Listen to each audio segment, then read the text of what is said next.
요즘 날씨가 식곤증으로 인해서 참 잠이 많이 오는 시기인 것 같습니다. 오늘 또 점심을 먹고 이렇게 대학 청년부 모임을 해야 되는데 너무 잠이 오더라고요.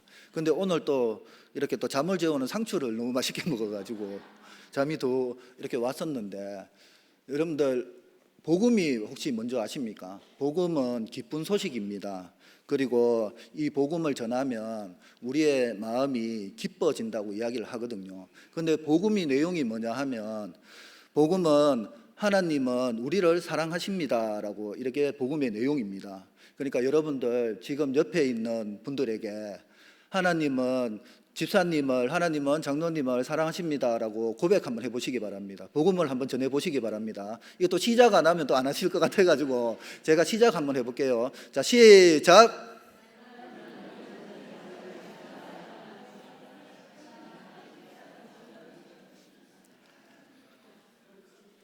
마음속에 기쁨이 넘쳐나십니까? 예. 오늘 말씀을 들어가도록 하겠습니다. 오늘 말씀의 제목은 하나님의 큰 복을 받은 사람입니다. 이 제목만 보면은 여러분들도 다 아시다시피 이 제목의 주인공이 누군지를 알게 될 것입니다. 바로 아브라함입니다. 그런데 이 시간 말씀을 들으면서 이 하나님의 큰 복을 받은 사람이 아브라함에서 끝나는 것이 아니라 이 복이 내가 받는 그 큰 복이 되기를 바라겠습니다.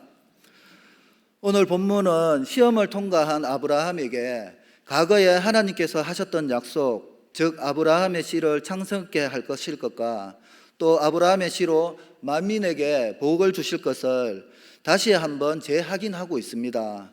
이는 인류 구속의 역사가 아브라함의 씨를 통해서 계속될 것임을 밝힌 후 장차 이삭의 아내가 될 리브가의 족보가 설명되어지고 있습니다. 리브가의 족보는 평범한 한 가정의 족보였습니다. 그러나 리브가는 약속의 자녀 이삭과 결혼하여 구속사를 계승할 자녀를 낳아야 할 여인이었습니다. 그렇기 때문에 모세는 리브가의 족보를 상세히 적고 있는 것입니다. 본문을 통해 우리에게 주시는 말씀을 살펴보면, 먼저는 하나님의 축복의 약속은 사람의 순종을 전제한다고 말씀합니다. 어느 병원에 새로운 신창 간호사가 부임을 하고 수술실에 들어가서 근무를 하게 되었습니다. 처음으로 의사를 도와서 수술에 참여하게 되었는데, 수술이 이제 다 끝나고 이제 봉합을 해야 되는데 이 간호사가 이 일을 제기하는 것입니다. 선생님, 우리가 분명히 처음에 사용했던 이 가제가 전부 12개인데 우리가 지금 11개밖에 안 빼냈습니다. 한 개가 없습니다. 그러자 의사가 간호사를 힐끗 보면서 이야기합니다.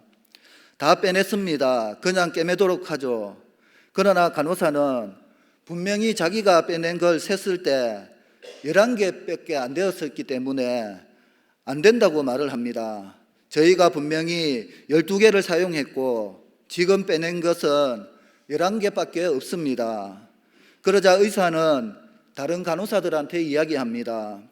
내가 책임질 테니까 이대로 봉합합시다. 그런데도 불구하고 이 심창 간호사는 단호하게 이야기를 합니다. 안 됩니다. 선생님, 한 개를 마저 찾아야 됩니다. 마침내 의사는 그 간호사를 보면서 미소를 띠면서 자기 발로 감추고 있었던 한 개를 보여주게 됩니다. 그리고 이야기를 합니다. 미안합니다. 사실은 당신의 성실함과 능력을 테스트해 보기 위해서 내가 한 개를 감춰놓고 당신이 알아봤는지 못 알아봤는지, 그리고 한 개가 부족할 때 그냥 봉합을 하려고 하는지 안 하는지를 내가 시험해 본 겁니다. 당신은 훌륭한 간호사가 될 것입니다. 이렇게 이야기를 했다는 것입니다. 여러분, 실제로 병원 수술실에서 감히 신참 간호사가 의사에게 이렇게 할 수 있는지는 잘 모르겠지만 이 이야기가 우리에게 주시는 메시지는 분명합니다.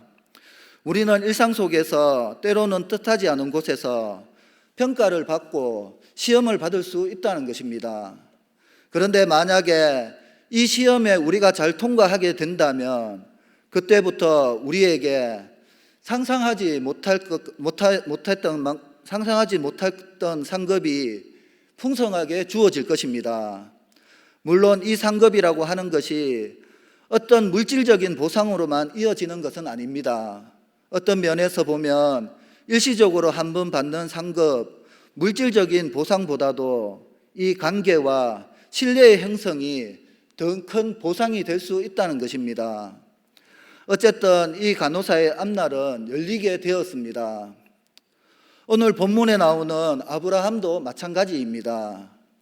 아브라함은 100세에 낳은 이삭을 번제로 바치라는 하나님의 시험에 적극적으로 하나님의 명령에 순종하며 하나님께서 과거에 여러 차례 약속하셨던 축복을 구체적으로 받게 되었습니다. 그리고 더 온전하고 확실한 내용으로 발전되었습니다. 구체화된 약속은 17절에 나옵니다. 내가 내게 큰 복을 주고 내 씨가 크게 번성하여 하늘의 별과 같고 바닷가의 모래와 같게 하리니 내 씨가 그 대적의 성문을 차지하리라고 약속하였습니다.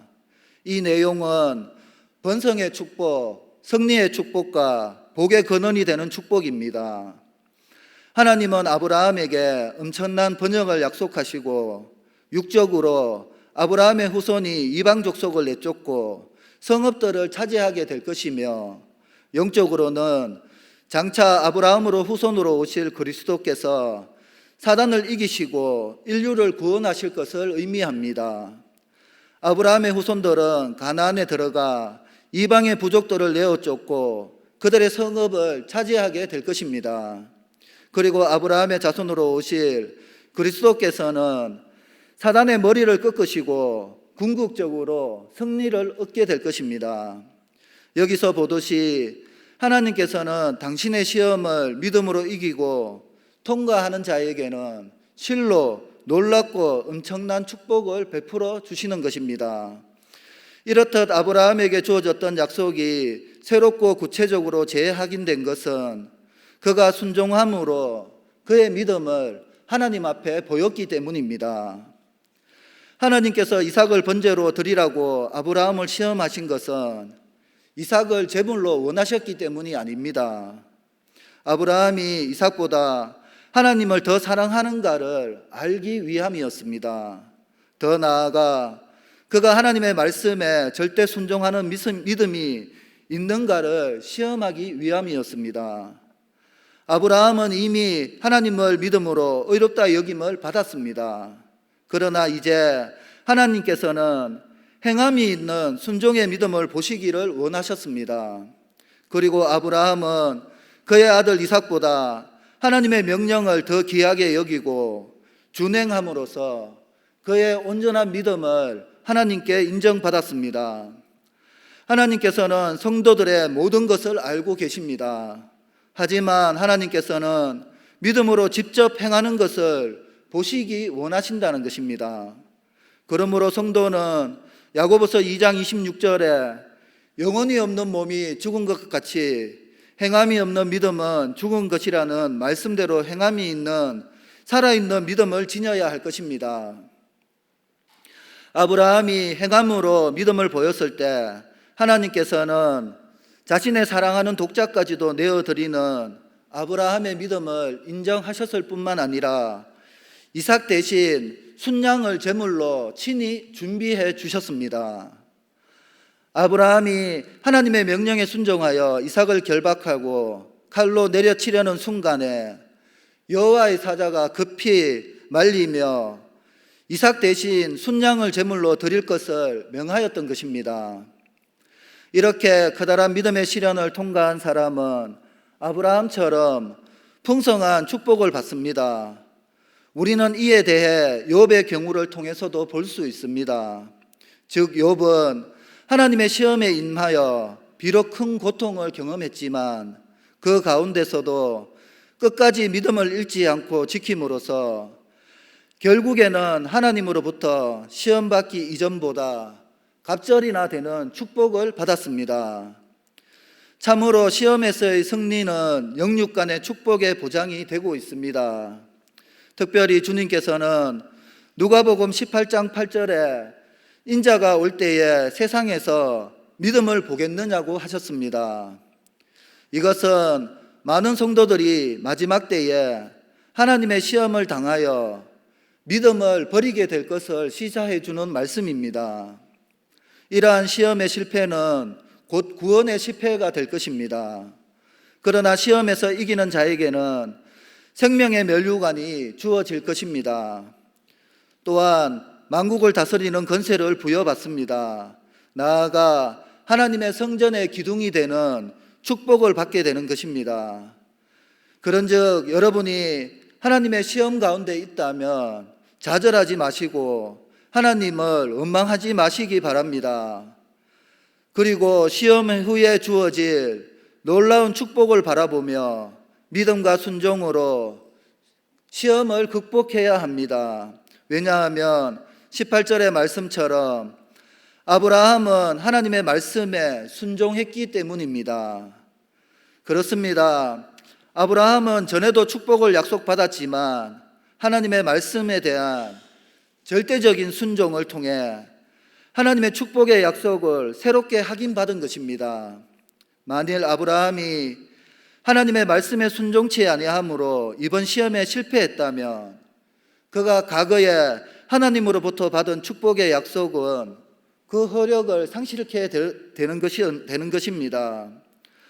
물론 아브라함의 축복의 약속을 상실하는 것은 하나님이 그의 약속에 대해 신실하지 않기 때문이 아니라 아브라함 자신의 불순종 때문입니다. 왜냐하면 하나님의 축복은 반드시 인간의 순종을 전제하기 때문입니다. 하나님은 우리에게 축복의 약속을 주시지만 우리가 하나님께 불순종하여 하나님으로부터 인정을 받지 못한다면 그 축복을 받을 수 없는 것입니다. 커다란 시련은 누구에게나 찾아올 수 있습니다. 이때 보통은 이 시련에 대해서 좌절하기 쉽습니다. 그래서 어떤 사람은 스스로 삶을 포기하고 어떤 사람은 평생을 낙오자와 같은 삶을 살기도 합니다. 그러나 이러한 시련을 극복한 자의 삶은 한 단계 성숙해지기 마련입니다. 성도는 그리스도의 고난에 동참한 자입니다. 강한 파도가 강한 어부를 만들듯 시련으로 단련된 성도는 위대한 믿음의 사람으로 변하게 마련인 것입니다. 아브라함은 하나님의 시련을 무사히 통과하여 하나님께 풍성한 축복을 받았을 뿐만 아니라 그의 믿음은 더욱 성숙하게 되었습니다. 그러므로 우리는 시련이 닥칠 때 바로 그때가 하나님께로부터 더 큰 상급을 받을 수 있는 기회임을 깨달아야 할 것입니다. 그것을 깨닫게 될 때 우리는 오직 하나님께 순종함으로 구원도 받고 축복도 받게 되는 것입니다. 그러므로 매 순간 하나님의 말씀에 순종함으로 우리의 믿음을 나타내시기 바랍니다. 비록 그것이 인간의 이성으로는 납득하기 어려운 명령이라 할지라도 하나님의 명령이라면 주저없이 순종할 수 있는 믿음이 우리에게는 있어야 합니다. 그리할 때 하나님께서 우리에게 약속하신 축복을 넘치도록 부어 주실 것입니다. 하나님은 때로 성도들이 감당하기 어려운 것들을 요구하기도 하지만 결코 성도들이 감당할 수 없는 것을 요구하지는 않습니다. 또한 성도들을 향한 하나님의 요구는 성도들을 복되게 하고 잘되기 위해서 이 시련을 허락하시는 것입니다. 그러므로 우리도 아브라함과 같이 하나님의 말씀에 전폭적으로 순종하는 믿음의 사람들이 다 되어서 우리를 위해 준비하시는 하나님을 만나는 은혜를 체험하는 우리 모두가 되시기를 축원을 드립니다. 두 번째는 세상의 모든 일은 하나님의 섭리 가운데 놓여 있습니다. 아브라함에게는 나홀 이외에도 또 다른 형제 하란이 있었습니다. 하지만 하란은 롯을 남기고 그 아비 데라보다 먼저 세상을 떠났습니다. 이것이 그의 짧은 계보였습니다. 그러나 나홀의 계보를 살펴보면 23절에 언약의 자녀인 이삭의 아내 리브가의 출생까지 기록되어 있습니다. 우리는 여기서 나홀의 계보가 아브라함이 이삭을 하나님께 바침으로 온전한 믿음으로 온전한 의인으로 인정받은 직후에 기록되어 있다는 사실을 주의 깊게 살펴보아야 합니다. 그것은 비록 나홀이 아브라함처럼 본토 친척 아비 집을 떠나지는 않았을지라도 또 약속의 땅에 이르지는 못하였을지라도 하나님의 복된 언약에 동참할 기회가 아직도 나홀에게는 남아있음을 성경이 우리에게 시사해 주고 있기 때문입니다. 20절에 보면 아브라함에게 나홀의 소식을 전한 사람이 누구인지 알 수 없지만 그는 아주 적당한 시기에 이 아브라함을 찾아온 것입니다. 혹자는 이것을 우연의 일치로 볼 수 있을지 모르겠지만 이것은 믿음의 눈으로 보면 결코 우연의 일치가 아닙니다. 즉 그것은 당신의 뜻을 이루고자 하시는 하나님의 요모한 섭리의 결과라는 것입니다. 왜냐하면 아브라함에게 주신 하나님의 언약은 그 아들을 통해 더 구체적으로 나타나기 때문입니다. 이삭에게 계승된 언약은 이삭이 리브가를 통해 낳은 아들 야곱의 때에 이르러 마침내 이스라엘의 12지파로 그 시가 완성되기 때문입니다. 하나님께서는 이와 같은 구속의 섭리를 이루기 위해서 나홀을 통해 이삭의 배우자를 예비해 놓으셨습니다. 아브라함은 아들 이삭을 하나님께 번제로 드리려고 한 사건 후에 하나님의 복과 언약을 보증받기라도 하듯이 나홀의 소식을 접하고 있습니다. 이때 아브라함은 나홀의 자손이 번성한 것과 특히 나홀의 아들 부두엘이 딸 리브가를 낳았다는 소식을 듣게 됩니다. 나홀의 아들인 부두엘의 이름의 뜻은 하나님께 속한 자입니다. 고대에는 사람의 이름을 지을 때 그 사람의 삶 또는 주변 환경을 고려하거나 그 사람이 겪은 경험과 특정적 사건 등을 함축하여 지었게 됩니다. 특히 그 사람의 성격이나 체격 등 그 사람의 특성은 이름을 짓는데 중요한 요인이 되었습니다. 이런 점으로 볼 때 하나님께 속한 자란 의미의 이름을 가진 부두엘은 무척 경건한 삶을 살았던 믿음의 사람으로 보이게 됩니다. 부두엘은 아브라함이 하나님의 명령을 받고 떠난 뒤에도 고향 우르에서 계속 머물러 살았습니다. 그곳은 우상이 가득했던 땅이었기 때문에 믿음을 지키며 경건하게 사는 것이 쉽지 않았을 것입니다. 그러한 환경 속에서도 경건한 삶을 살았던 부두엘을 주목해야 합니다. 한 걸음 더 나아가 부두엘이 나홀의 소생이며 그 영향 아래 자랐던 사실을 우리는 잊어서는 안 될 것입니다. 왜냐하면 하나님께 속한 자란 이름을 얻은 부두엘이 나홀의 아들이었다는 사실에서 그 부두엘의 아비인 나홀의 신앙도 우리는 짐작해 볼 수 있기 때문입니다.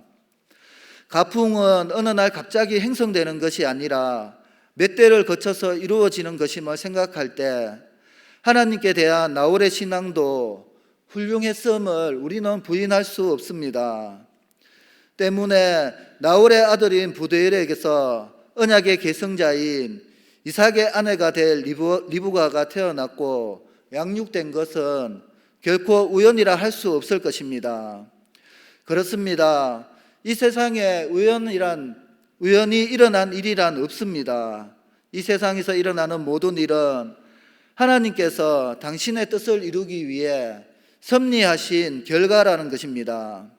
그러므로 우리는 매 순간 모든 일 가운데서 강권적으로 역사하시는 하나님의 섭리의 손길을 느낄 수 있어야 합니다.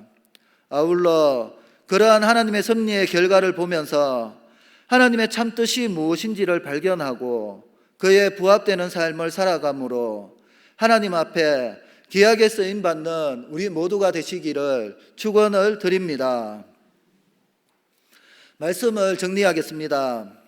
오늘 본문의 말씀은 오래전에 하나님께서 믿음의 조상 아브라함에게 바로 예수 그리스도를 통해 우리를 구원하실 것임을 말씀하신 것을 알 수 있습니다.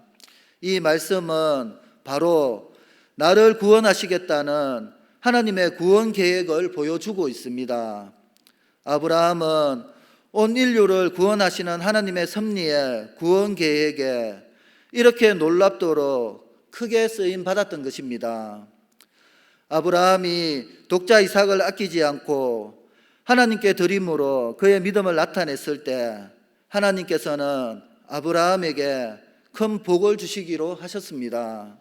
그것은 그 아들 이삭을 통하여 큰 민족이 이루어지고 모든 민족이 그를 통하여 복을 받게 된다는 것이었습니다. 이 약속을 이루시기 위해서 하나님께서는 이삭의 신부를 이렇게 준비하고 계셨던 것입니다. 하나님께서는 그 말씀을 이루시는데 한치의 오차도 없으셨습니다. 그리고 하나님의 말씀은 하나님의 섭리 가운데 정확하고 분명하게 이루시고 아브라함에게 큰 축복을 받게 하였습니다. 여러분, 이 시간에 제가 시를 하나 소개하겠습니다. 인도의 철학자이자 시인인 나빈 드리나트 타고르의 시집 가운데 기탄잘리라는 시 중에 하나를 소개하겠습니다. 나는 구걸을 하면서 길을 걸었습니다. 그런데 멀리 떨어진 곳에서 당신의 황금마차가 화려한 꿈처럼 나타났습니다. 나는 왕 중의 왕이 과연 누구일까 몹시 궁금하였습니다. 나의 희망은 하늘 높이 날아올랐습니다. 나는 모든 불행이 끝났다고 생각했습니다. 더 이상 구걸을 하지 않아도 많은 것을 당신이 베풀어 주실 것이라고 믿었습니다. 흥번지를 따라 뿌려지는 보배를 기대하면서 나는 가만히 서 있었습니다. 마차는 가까이 다가와서 멈추었습니다. 당신은 나에게 다가오면서 미소를 짓고 있었습니다. 나는 드디어 행운의 순간이 찾아온 것이라고 생각했습니다. 당신은 오른손을 내밀면서 말을 하였습니다. 나에게 무엇을 주려 하는가? 당신은 헐벗은 거지에게 손을 내밀면서 구걸을 하였습니다. 그것은 진정으로 왕다운 장난이었습니다. 몹시 당황했던 나는 가만히 서 있다가 자루 속에 들어있던 곡식의 나라를 꺼내서 바쳤습니다. 날이 저물어서 나는 자루 속에 들어있던 것들을 모두 바닥에 쏟아 놓았습니다. 나는 초라한 물건들 가운데서 작은 금구슬 알을 발견할 수 있었습니다. 나는 무척 놀랐습니다. 나는 소리를 내면서 슬프게 울었습니다.